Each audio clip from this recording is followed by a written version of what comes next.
La ponencia de Fernando García Frugoni de ACREA. Durante muchos años la imposibilidad de hacer cultivos de invierno en donde se podía hacer, pero en realidad no se podían, se dejaron de poder hacer porque era un producto que no se podía vender, o las dificultades para comercializar el maíz, en algún momento con precios bajísimos y en otros momentos directamente sin precio. Eso junto con que desde el mediados de los 90 para acá el país en general tuvo una altísima adopción de la tecnología de siembra directa y las variedades resistentes al glifosato, sobre todo de soja, dieron una combinación que en realidad lo que hicieron fue que tengamos más del 70% de los lotes con el cultivo de soja y en realidad, usando la misma tecnología, generamos una presión de selección sobre los sistemas que determinaron que seleccionáramos esas tolerancias o que se generaran las resistencias. Y en realidad yo coincido con esa hipótesis, como les dije. Sin embargo, quería empezar contándoles una historia que me pasó el año pasado y que a mí me ayudó a pensar el problema de una forma distinta. Cuando uno tiene la suerte de recorrer otros lugares del mundo, lo que ve es que en realidad uno va a Canadá y ellos empiezan a hablar de cultivo de verano y después de un rato uno se da cuenta que cultivo de verano ellos le llaman al trigo, a la cebada y a la colza. O uno va a Estados Unidos y el problema más serio que tienen es en realidad que se pasan de vueltas en la cantidad de maíz que meten en la rotación y lo hacen prácticamente todo en labranza convencional. O uno va a Europa y ve que los sistemas de producción están muy restringidos en la cantidad y los momentos de determinados herbicidas que pueden usar, o sea que está bastante acotado este herbicida solo en este periodo del año y hasta esta dosis. O uno visita Australia y ve que en realidad hasta hace muy poco tiempo no tenían organismos genéticamente modificados, o sea no había cultivos aprobados genéticamente modificados, y sin embargo en todos esos lugares que les acabo de contar tienen algo en común, que es que tienen problemas de malezas resistentes. Y a mí lo que más me llamó la atención es que todos esos lugares tienen en común que el problema de malezas resistentes explotó en los últimos 8 a 10 años. No quiere decir que apareció, el problema es previo, incluso es previo en nuestro país, con el Alepo cerca de esta zona. Pero el problema adquiere la magnitud que tiene hoy y en realidad pasa a ser uno de los principales desafíos de la agricultura en los últimos 8 a 10 años. Y pasó lo mismo en todos estos lugares que les acabo de contar, que son sistemas de producción perfectamente distintos al nuestro, por lo menos contados así como se los acabo de contar. Y que en realidad no tuvieron problemas para vender el trigo y no tuvieron problemas para vender el maíz y no tuvieron la altísima adopción de siembra directa y soja RR que tuvimos nosotros, y sin embargo tienen el mismo problema. Y entonces, eso me llevó a mí a preguntarme, bueno, entonces, ¿cuál es el común denominador? ¿Qué es lo que hicimos todos igual que hace que en una agricultura que tiene 12.000 años, con herbicidas que tienen en muchos casos 100 años, en 8, o sea, en 8 o en 10 años, o sea, en una escala de tiempo muy chiquita en términos de lo que es la historia de esta actividad, que en 8 o 10 años hayamos generado al mismo tiempo con distintos modelos las mismas resistencias? Y la respuesta a eso tiene que ver con que la agricultura en el mundo tendió a industrializar los procesos. Industrializar en el sentido de a reiterar esos procesos o a predecirlos y hacerlo de forma reiterada. Y lo que está escrito hace muchos más años es que en realidad cuando uno presiona sobre la biología de una forma constante, o sea, hace todo el tiempo lo mismo y lo hace de una forma periódica y lo repite, lo que hace es generar presión de selección sobre los sistemas. Y la respuesta de la biología a la presión de selección constante es o la selección de tolerancias o la generación de resistencias. El mundo tendió a industrializar los procesos. En cada uno de esos lugares que yo les conté, lo que hicimos fue encontramos un modelo que nos cerraba para esa condición, para ese momento de nuestra etapa productiva. Y lo que voy a decir está mal conceptualmente, pero ayuda a entenderlo. Si las malezas pensaran, cosa que por suerte no hacen, si las malezas pensaran, en realidad en los últimos 10 años, todo el tiempo nos podían anticipar la jugada, porque todo el tiempo hacíamos lo mismo. Entonces ellas podrían haber sabido lo siguiente que nosotros íbamos a hacer, porque en realidad estaba escrito en un protocolo y nosotros entrábamos en un determinado momento del año, depende de cuándo llueva, si con climas más, digamos, con más lluvia de verano, con menos lluvia o con más lluvia de invierno, pero en cada zona definíamos cuándo íbamos a entrar, con qué productos y todo el tiempo hacíamos lo mismo. Y les conté todo esto porque me parece que el primer concepto es las herramientas que algunas vimos a la mañana, algunas les voy a mostrar y las que veamos a lo largo del día, Lo que no tenemos que hacer es industrializarlas. O sea, si nosotros encontramos una herramienta que funciona y definimos que, bueno, ya está, ya se me solucionó el problema, ahora meto eso dentro de mi sistema de producción y vuelvo a repetir esa herramienta hasta el cansancio, lo único que vamos a hacer es volver a generar presión de selección sobre los sistemas. Entonces vamos a volver a seleccionar alguna maleza distinta a las actuales o alguna de las mismas tolerantes o generar alguna resistencia. Y esto se combina, este problema, como para terminar de completarlo, se combina con este comportamiento que les quiero mostrar. Miren la curva de la derecha, que también está descrito hace muchos años, que son las fases de invasión de una especie. O sea, cómo se da el proceso de invasión de una especie en la escala que ustedes quieran. Esto pasa a nivel de lote, pasa a nivel de campo, pasa a nivel de departamento o de partido, pasa a nivel de provincia, pasa a nivel de país, ¿no? En la escala que uno quiera, el comportamiento es similar. Y lo que yo les quiero mostrar en este gráfico es que, en realidad, si bien ocurre en 3 etapas, lo importante es que ocurre a 2 tasas completamente distintas. Hay una primer tasa, la primer parte de ese gráfico, donde la pendiente es baja, o sea, donde el proceso avanza de una forma lenta. ¿Sí? Para los que están acá adelante es esta parte de acá del gráfico, hasta el gráfico hasta el año 20, es una fase lineal donde uno ve el problema, pero el avance es lento. Y lo que uno tiende a creer en esa etapa es que en realidad es un problema manejable. Es el famoso, sí, yo tengo algo de Amaranthus, tengo algo de Quinocloa, tengo algo de Urocloa en la cabecera del lote, está por allá, pero es un manchón, lo manejo, no es un gran problema. Y en realidad lo que nos suele ocurrir es que de un momento a otro eso pasa a ser un problema enorme. Y me he cansado de escuchar gente diciendo, ¿cómo puede ser que si esto era un problema manejable, chico, acotado del año pasado, este año pasa a ser un problema inmanejable, descontrolado y que parece que nunca hubiera hecho nada al respecto? Y en realidad tiene que ver con este gráfico que les estoy mostrando, porque cuando una maleza está en esa fase lineal, en esa etapa lineal, nosotros tendemos a creer que siempre va a ser lineal. O sea, nosotros vemos un problema chico, acotado y manejable y tendemos a pensar que siempre va a ser chico, acotado y manejable. Y lo cierto es que en el caso de las malezas eso no ocurre. Las malezas empiezan chico, acotado y manejable y de un día para el otro se quiebra esa curva. En este gráfico está en el año 20, pero esto puede pasar en el año 1, 2, 3, 4, 5, 10 o 35. Pero es de un momento a otro y a veces es mucho más violento incluso que lo que está graficado ahí. Y pasa a una tasa exponencial a partir del cual yo ya no tengo forma de manejarlo. Cuando está en la tasa exponencial eso es irreversible. Lo único que puedo hacer es convivir con el problema de la mejor forma que puedo, gastando plata, pero ya no tiene vuelta atrás. Lo que sí puedo hacer es, con prevención, es manejar en esa etapa lineal para que eso ocurra lo más lejos posible. O sea, yo puedo manejar el punto de quiebre y puedo mantenerme en esta fase todo el tiempo que pueda. Idealmente sacar las especies de un sistema, las resistentes o las tolerantes, pero eso no es tan fácil. Pero sí puedo manejar mantenerlo en un nivel manejable, valga la redundancia. Entonces, el segundo mensaje es: tengan en cuenta esto para la prevención. Y lo que yo les estoy diciendo es, vayan a ver en otros sistemas, en el campo de su vecino, o en la provincia de al lado, o en el departamento de al lado, o incluso en el país de al lado. Vayan a ver cuáles son las especies que son un gran problema en esos sistemas. Hoy nos mostraron las del Chaco, por ejemplo. Entonces, vayamos a ver cuáles son las que son un gran problema en el Chaco, entendamos cuáles de esas encontrarían alguna ventaja para desarrollarse en nuestros ecosistemas, y empecemos a prevenir esas, porque es probable que muchas de esas estén en esta fase. Y si yo no las conozco, no las puedo identificar, y si no las identifico, no me puedo ocupar del tema. Es muy difícil que yo encuentre lo que no estoy buscando, y es muy difícil que busque lo que no conozco.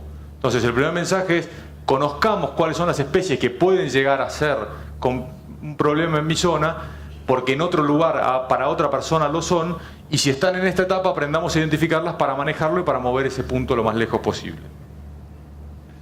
Les voy a mostrar 3 ejemplos de malezas que entran en esta fase exponencial. El movimiento CREA tiene 2.200 socios en todo el país y alrededor de 250 asesores de los distintos grupos. Y 3 veces por año a todos los socios y a todos los asesores les manda una encuesta donde les hace distintas preguntas de lo que se les ocurra, desde nivel de endeudamiento, expectativa de negocio, crecimiento o decrecimiento del negocio, si van a contratar más gente o menos gente, y entre otras cosas se les preguntan temas técnicos. Eso se hace 3 veces por año. En la del medio, en la que se hace en julio, desde hace 3 años nosotros con el proyecto Malezas entramos y preguntamos 3 cosas muy puntuales. ¿Tiene o no tiene usted problemas de malezas en sus lotes? Si tiene, ¿qué proporción de lotes tiene ese problema de malezas? En los casos que los tiene, ¿cuáles son las especies? Que ahora les voy a mostrar. Y lo siguiente es cuánto les cuesta ese problema. Está aclarado en la pregunta, problema en este caso es igual a voy a hacer algo específico por esa maleza. ¿Está bien? Voy a cambiar una fecha de siembra, voy a cambiar un cultivo, voy a pasar a otro, voy a hacer un cultivo de cobertura, voy a pasar un disco, voy a usar un herbicida específico, voy a cambiar un distanciamiento entre hileras, voy a... lo que ustedes quieran, pero voy a tomar una acción que me cuesta plata o que por lo menos me cuesta hacer algo distinto a lo que preveía porque existe esa maleza. Y cuando uno mira en realidad de julio del 2014 que hicimos la primera a julio del 2016, o sea 2 años, que de vuelta en términos de tiempos agrícolas es nada, todos los que están acá se acuerdan qué estaban haciendo en la agricultura hace 2 años probablemente, fíjense lo que es la evolución de estas especies. Si ustedes miran el mapa de la que les queda a la izquierda, en el 2014 Amaranthus era un problema en el 14% de los lotes de la zona centro, en el sur de Córdoba, donde es por donde entró la especie de la Argentina. 1 de cada 10 lotes en el sur de Santa Fe, 1 de cada 10 lotes en la zona de NOA, y no era mucho más que eso, era una gran amenaza que todavía no se concretaba. 2 años más tarde, de vuelta en julio de este año, o sea, hace muy poquito tiempo, fíjense lo que es el crecimiento de esta especie. 40% de los lotes en la zona centro de Acrea van a hacer algo específico porque tienen Amaranthus. Esto quiere decir o que van a gastar más plata, o que cambiaron una rotación, o que cambiaron un cultivar. Algo van a hacer porque tienen esa especie. 1 de cada 2 lotes del sur de Santa Fe le pasa lo mismo. O sea, uno mira 2 lotes de socios CREA en sur de Santa Fe, uno tiene un problema de Amaranthus que justifica hacer una práctica específica por eso. Y expandiéndose hacia las zonas vecinas, digamos, 14%, 21%, crece algo en el NOA. Esto seguramente, por lo que ya sabemos, en el NOA el año que viene se refleje todavía con un crecimiento mayor. Si uno mira Echinoclea colonna, hoy nos hablaron algo de Echinoclea colonna, es una especie que en realidad en el 2014 estaba en el 10% de los lotes en Entre Ríos, sur de Santa Fe, y en el centro de Santa Fe y en el NOA, y no era mucho más problemática que eso en ese momento. 2 años más tarde, 1 de cada 3 lotes de la provincia de Entre Ríos va a tener que hacer algo porque tiene un problema de Echinoclea. Esto es Chloris. Chloris no la preguntamos en la primera encuesta, por eso no está el mapa de la evolución. En realidad no fue una que no detectamos y se nos escapó. Se los muestro también porque es parte del proceso de aprendizaje. Y Marcelo de la Vega de la Universidad de Tucumán nos dijo no dejen de preguntar por Chloris a partir del año que viene, y empezamos a preguntar por Chloris y efectivamente tenía razón. Fíjense que 1 de cada 5 lotes en la zona NOA va a hacer algo específico por Chloris, ¿sí? O sea, va a gastar plata o a cambiar un cultivar o a pasar un disco o a hacer lo que a ustedes se les ocurra, pero va a hacer algo específico porque tiene algún problema con Chloris o con tricloris. Y entonces de este diagnóstico de que la industrialización de los procesos, que trajo un montón de beneficios porque la agricultura creció y de hecho gran parte del desarrollo y de la generación de riqueza se dio de la mano de ese crecimiento de la agricultura, bueno, muestra algún lado oscuro, que es esto de que la biología responde sobre la presión de selección. Además tiene este comportamiento que les dije con las 2 tasas, donde uno tiene que tener algunos mecanismos de prevención, y que cuando uno no los tiene pasan estas cosas que les estoy mostrando en el mapa. Lo que yo quisiera avanzar es, bueno, ¿cómo nos ocupamos de este tema? Y para eso, lo primero que quiero hacer es una analogía que poco tiene que ver con las malezas, pero que creo que ayuda a que nos quede grabado lo que les quiero contar ahora. Cuando uno mira esta imagen, eso que están ahí es el que están viendo en la cancha de River. Yo la uso por 2 razones. Primero, porque siendo agrónomo no tengo grandes posibilidades de mostrar la cancha de River. Pero segundo, porque me parece que hay una muy buena analogía entre el deporte y las malezas. En el último tiempo, de la mano de las cámaras HD de televisión, uno puede ver los deportes con una definición. Sentado en el sillón de la casa de uno ve los deportes con una definición que no la ve el técnico del equipo de fútbol que está parado al costado de la cancha. Estamos a un paso de empezar a ver sensaciones. Uno hoy ve la textura de los botines, la textura de la pelota, la marca, el lugar por donde se infla, si se atan los cordones, si lloran, si se enojan, si le hablan. Todo eso hoy uno lo ve sentado en el sillón de la casa, y el técnico del equipo que está parado al lado de la línea en realidad no lo puede ver porque está a 60 metros, 50 metros, 70 metros. Sin embargo, y acá viene la analogía, si uno quiere entender un deporte complejo como puede ser el fútbol, el rugby o el básquet o el deporte de equipo que ustedes quieran, imagínense tratar de entender un deporte de eso solo mirando el metro cuadrado de la pelota. O sea, imagínense si lo único que uno hace es seguir la pelota todo el tiempo como un loco y lo único que uno está viendo es ese metro cuadrado de la pelota.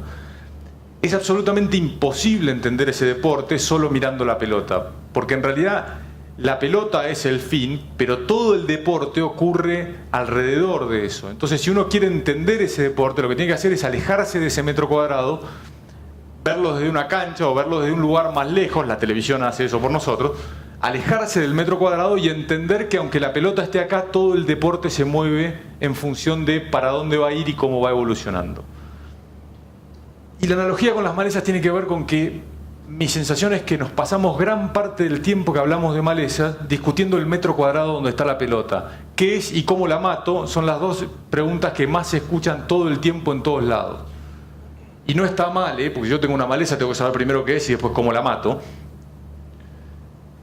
Pero si lo único que hacemos es ocuparnos del qué es y cómo la mato, vamos a tratar de entender un deporte desde un lugar donde es imposible de entender. Estamos tratando de ocuparnos de un problema desde un lugar en el que siempre la vamos a correr de atrás.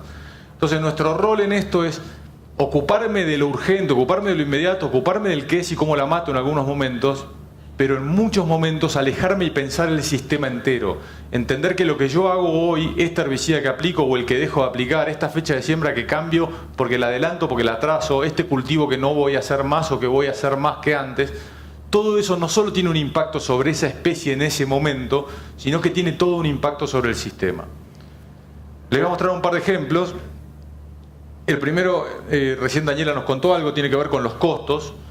En esa misma encuesta que yo les conté, también le preguntamos a la gente, bueno, en donde tenés un problema, ¿cuánto más te cuesta? ¿Sí? Y acá hay una disparidad de respuestas, como se pueden imaginar, que va desde 0, porque cambió una fecha de siembra, en realidad, en principio el costo directo de cambiar una fecha de siembra es 0, a $180, porque en realidad voy a pasar 2 discos y una rastra y después además de eso voy a gastarme una fortuna de herbicida.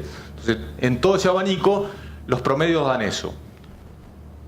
A mí lo primero que me llama la atención de ese mapa es que en todas las zonas el problema cuesta plata en promedio. O sea, no hay ninguna zona que haya definido esta es la estrategia, todos vamos a cambiar la fecha de siembra, lo único que vamos a hacer es cambiar la fecha de siembra y con eso no tenemos costo. En todos lados cuesta plata. Esto es cuánto más me cuesta que el lote con problema, que el lote que no tiene problema, cuánto más me cuesta, ¿sí? Y lo que uno ve en realidad es que esto además viene creciendo año a año, que es lo que nos mostró Daniel hace un rato. O sea, cada año me cuesta más. ¿Por qué sur de Santa Fe cuesta más un lote con problemas que un lote sin problemas que en el NOA? Probablemente porque el NOA ya está en un piso mucho más alto, porque como tiene el problema desde antes, en realidad estos ya estaban en $100 y ahora se tiene que gastar $30 más. Estos en realidad estaban en $60 o $70 y ahora como les surge un problema tienen que gastarse los $50 más. Pero lo cierto es que a todos, incluso a los que tienen el problema de hace más tiempo, tener el problema nos cuesta cada vez más plata. Y si bien probablemente no tenía el dato de otras zonas, en realidad para la zona de ustedes no estoy descubriendo nada nuevo y me van a decir, sabíamos que esto pasaba, gracias por poner un gráfico, pero no es mucho lo que estás aportando de lo novedoso. Y sin embargo yo lo traigo porque me parece que hay 3 o 4 temas que hay que mirar con más detalle que esto, o con el mismo detalle que miramos estos $30, y que no están graficados en este mapa, que son los costos ocultos de este problema. El primero tiene que ver con el rendimiento. Este tipo de mapas asumen que yo me gasté los $20, $30, $40, $50 y en realidad solucioné el problema. Y hoy sabemos que eso no pasa. Entonces, habitualmente nos gastamos $30 y además ese cultivo de soja rinde 200, 300, 400 kilos menos que si no tuviera el problema, o el cultivo de maíz rinde 500, 600, 1000, 1200 kilos menos que si no tuviera el problema. Y eso, llevado a plata, puede ser mucho más que los 20, 30, $40 que estoy poniendo. El segundo costo, que para mí nunca aparece en estos mapas, es el costo operativo. A mí una anécdota que me gusta de esto, hay un campo que asesoro hace 15 años y que es un campo que tiene un mosquito propio y la persona que maneja el mosquito es la misma persona hace 15 años, con lo cual yo tengo una relación de mucho tiempo con él. Y hace 2 o 3 meses en una recorrida que hacíamos con él y que estábamos preparando lo que íbamos a hacer para los barbechos cortos, él en un momento me dijo, ¿sabes lo que pasa, Fer? Hace 8 años vos venías y me dabas 4 dosis para 20 lotes, y yo con eso salía y hacía 450 hectáreas por día y todo el mundo estaba contento. Hoy hacemos esta recorrida, me das 30 dosis para los 20 lotes, porque además la mitad de los lotes los estamos partiendo al medio o estamos haciendo algún manchoneo. Tengo que mezclar un montón de productos, que si los mezclo mal se me corta y pierdo todo el día destapando picos. Además, antes de irte me decís, guarda que si no lavas bien la máquina de un lote al otro, en realidad podés generar fitotoxicidad en el cultivo, porque este producto no puede ir para el otro cultivo. Y por último viene el dueño de la máquina y me sigue pidiendo que haga las 450 hectáreas. Y todo eso no es posible que pase al mismo tiempo. Y a mí me hizo pensar que en realidad ahí hay un parámetro con el cual nosotros evaluamos la eficiencia de una máquina que también tiene que cambiar desde la concepción de este problema. Hace 8 años el mejor aplicador era el que lograba hacer 450 hectáreas por día. Hoy el mejor aplicador es el que le interesa el tema, el que logra anticiparme a mí si yo me equivoqué, porque también puede ser, que me ha pasado que vengan y me digan, ¿vos estás seguro que querés poner este producto en este momento? Mirá que la otra vez me dijiste que no se podía. O el que le interese saber cómo se mezclan, o el que sea capaz de asumir un error cuando lo tenga, que lo van a tener porque estamos armando unas combinaciones que son complejas de manejar. Entonces, cambiar la forma en la que evaluamos las aplicaciones y en la que evaluamos a la gente que trabaja con nosotros y nos evaluamos a nosotros mismos también es parte del costo de este problema. Y los últimos 2 costos que les quiero contar, uno tiene que ver con la fitotoxicidad. Fíjense, esto es... el año pasado pusimos en marcha, ahora les voy a contar lo que estamos haciendo para este año, pero el año pasado pusimos en marcha en 14 lugares de la Argentina distintos ensayos de evaluación de estrategias para el control de malezas. Básicamente fuimos a cada una de las regiones y le preguntamos a la mesa de asesores de cada zona, bueno, cuál es la maleza driver, la maleza que define las estrategias de control de maleza en tu zona. Y después les pedimos que nos digan, bueno, cuáles son las mejores 10 o 15 estrategias para control químico y cuáles son las mejores 10 o 15 estrategias para control por sistema. O sea, ¿qué harías vos si tuvieras que controlarlo solo con químicos? ¿Qué harías vos si tuvieras que controlarlo además con alternativas de sistema? Esto es cultivo de cobertura, cambios en la fecha de siembra, cambios en el distanciamiento, cultivo de invierno, etcétera, etcétera. Y eso lo hicimos en 14 lugares de la Argentina. Trabajamos con 8 especies distintas, algunas se repetían, pero para cada zona definimos cuál era la maleza y trabajamos sobre esas especies. En total probamos 230 estrategias distintas entre sistémicas y de control. Están disponibles todos los resultados para que quieran en la página de ACREA, sin clave, sin nada, uno entra y baja todos esos informes. Pero volviendo a esto, en el módulo de la zona centro trabajamos sobre Amaranthus. Y para los que tuvieron un problema de Amaranthus, Fomesafen, que es un PPO más S-metolaclor, un inhibidor de la mitosis, es la combinación más popular, digamos, o que más se usa cuando uno tiene que controlar Amaranthus después de que la soja ya emergió, ¿sí? Entonces en este ensayo se dejaba que la soja emergiera, se dejaba que el Amaranthus, no se ponían residuales para que el Amaranthus también emergiera, y una vez que estaban los dos emergidos se probaban las distintas alternativas. Fíjense, esto es el testigo. Si ustedes miran, hay 3 o 4 plantas de maíz guacho, pero el resto, todo lo que se ve afuera del surco es Amaranthus, o sea, definitivamente la presión de Amaranthus era muy importante. Y cuando uno mira la parcela tratada, efectivamente la combinación de Fomesafen y S-metolaclor funcionó. O sea, cuando uno agarra el Amaranthus chiquito, Fomesafen más metolaclor tiene bastante buen control. Sin embargo, cuando uno mira este cultivo de soja que está al lado de hay una merma en crecimiento que no sabemos si afecta a rinde. En muchos ensayos sí, en muchos ensayos no, pero lo cierto es que yo lo que tiendo a creer es que seguro que este cultivo tiene menos capacidad de respuesta ante un estrés que este cultivo. En este caso tampoco la tendría por la competencia con las malezas, pero si yo tuviera este cultivo sin competencia, seguro que tiene mejor capacidad de respuesta que este cultivo después de la fitotoxicidad que le generaron esos productos. Entonces venimos de una etapa donde aplicar un herbicida era gratis en términos de crecimiento y en términos de fitotoxicidad de los cultivos, y hoy estamos entrando en etapas donde prácticamente todos los productos tienen algún tema de fitotoxicidad o tienen algún tema que les genera una restricción en el crecimiento. Y el último, esto es, si se fijan con un dron, eran todos tratamientos a la par. Fíjense lo que eran las parcelas testigos con el crecimiento y fíjense lo que es la diferencia en el cierre de surco donde estaban las parcelas tratadas. Y el último costo oculto que quería traer hoy tiene que ver con el carry-over. El carry-over quiere decir cuánto del producto que yo aplico en este cultivo, en este año, en esta rotación, puede llegar a afectarme un cultivo el año que viene. Y hoy nos dijo Osvaldo, gran parte de los productos que estamos usando más tienen que ver con productos residuales porque es la estrategia que mejor está funcionando. Y bienvenido a ese cambio. Ahora también sepamos que gran parte de esos productos residuales, su virtud, que es la de quedar retenidos en el suelo, ser residuales y controlar por más tiempo, también puede ser una amenaza si esa residualidad pasa más allá del cultivo de este año. O si en realidad estoy usando una dosis, o si estoy posicionando un producto donde no lo debía posicionar. O sea, hay una parte inherente al producto y una parte inherente al manejo. Este año estamos haciendo ensayos en los distintos módulos del año pasado, porque en realidad lo que queremos ver, porque empiezan a aparecer en zonas, sobre todo en las zonas más frías del sur de Buenos Aires, empiezan a aparecer muchos lugares donde tenemos grandes problemas, donde tenemos grandes problemas de carry-over, de productos que pasan de un año al otro y que en realidad me generan serias restricciones de crecimiento. Y en esta zona hay algunas experiencias con Arsenal, por ejemplo, que está acá puesto entre los IMIs, ¿sí? Hay algunas experiencias con ALS, de productos que estaban pensados para tener una gran resistencia, una persistencia en el suelo, una gran residualidad y que estamos empezando a usar. Y mi comentario en esto es una luz amarilla de decir guarda que muchas veces no es gratis hacer esas cosas en los suelos y lo que está en el suelo uno no lo ve y recién se entera si hace un análisis y se pone a mirar para adelante. Entonces, para ir cerrando, no sé por qué pasó, bueno,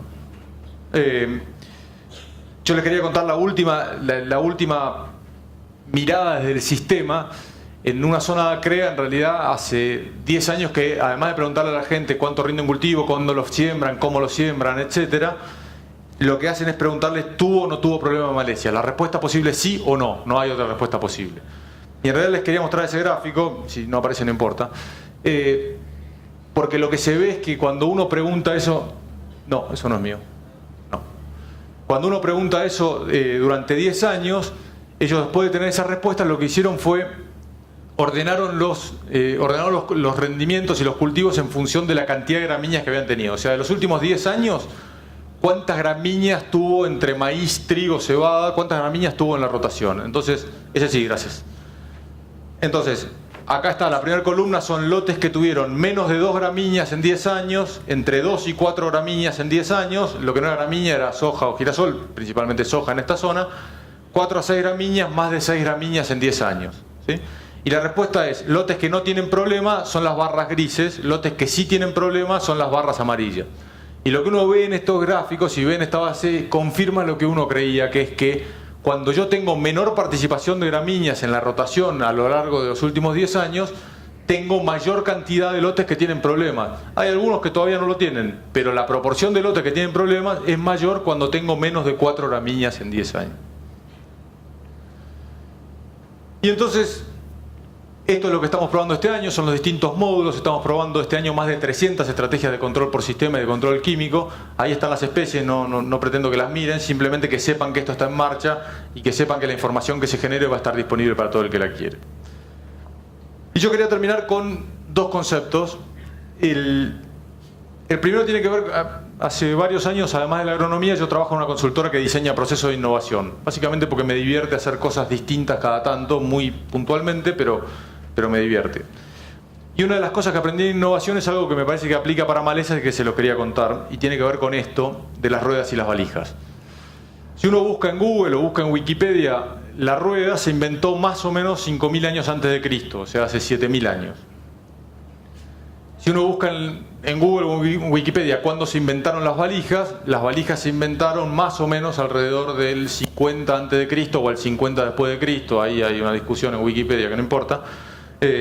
Pero lo cierto es que alrededor de la época del nacimiento de Cristo se inventó algo parecido a una valija. Los pueblos empezaron a moverse y inventaron algo parecido a una valija.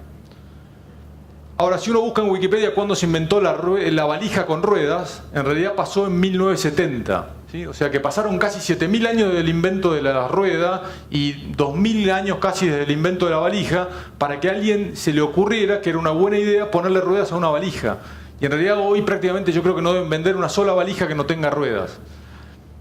Y les cuento esto porque en la solución de problemas complejos como son las malezas o como pueden venir después con las plagas o como puede venir con enfermedades, muchas veces estamos tratando de inventar la rueda.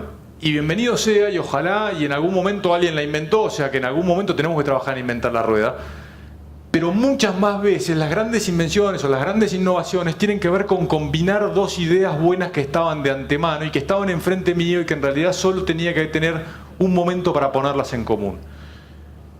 Y les digo esto porque me parece que una de las llaves de esto es intercambiar mucho, es ver mucho qué le pasa al otro, es ver qué aprendió, ver qué de lo que él aprendió me sirve a mí.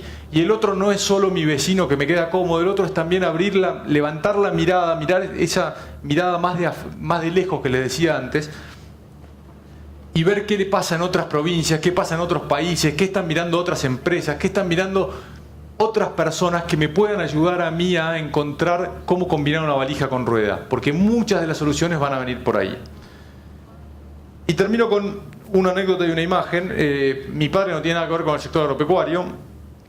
Hasta septiembre, octubre del año pasado, diría que hasta casi fines del año pasado, los 2 años anteriores, me escuchó quejarme tupido de la realidad del sector. Yo todavía hoy creo que tenía motivos para quejarnos. La verdad que era un sector que iba camino a que no hubiera negocio posible por hacer, y en realidad yo lo que hacía era manifestar esa situación y me quejaba de esa situación. Pero después de 2 años de escuchar cómo me quejaba, un día me agarró y me dijo: ¿y a vos quién te dijo que esto iba a ser fácil? Y la verdad es que yo me quedé pensando y digo: nadie me dijo que iba a ser fácil, y tampoco tengo claro si quiero que sea fácil. El mensaje con esto es: los sistemas agrícolas definitivamente se han puesto más complejos. O sea, el mensaje que estoy dando ahora, pero que el que escucharon hoy a la mañana, y estoy seguro que el que van a escuchar después, es que esto no va a ser fácil. Si alguien en algún momento pensó que esto iba camino a ser facilísimo, definitivamente no. Esto no va a ser una actividad fácil, va a ser una actividad compleja, va a ser una actividad que va a presentar desafíos. Y en una actividad compleja que presenta desafíos hay oportunidades. Porque en realidad, esta era la imagen que les quería mostrar. Si uno es capaz de entender las distintas herramientas tecnológicas o de manejo o de lo que ustedes quieran que tengo a mano, y entiendo que lo que tengo que armar son sistemas complejos, que no me viene todo resuelto, sino que yo tengo la capacidad tengo que tener la capacidad de combinar esas tecnologías, combinar esas piezas, combinar ese manejo de la mejor forma posible, y sobre todo de lograr que mis equipos de trabajo combinen esas tecnologías, esas ideas de la mejor forma posible. En los sistemas complejos se generan las diferencias, y los que logremos hacer eso, ojalá todos logremos hacer eso, o muchos de nosotros logremos hacer eso, los que logremos hacer eso vamos a poder generar ventajas competitivas. Y donde aparecen ventajas competitivas, aparecen empresas que pueden ganar plata, y aparecen empresas que pueden marcar la diferencia, que pueden crecer y que pueden hacer una mejor agricultura. Yo estoy seguro que esta complejidad va a generar oportunidades, y que depende de nosotros dejar de quejarnos de lo difícil que se puso, de lo complejo que se está poniendo, entender el problema, conocer las piezas que tengo a mano y armar la mejor figura para cada una de estas empresas. Muchas gracias.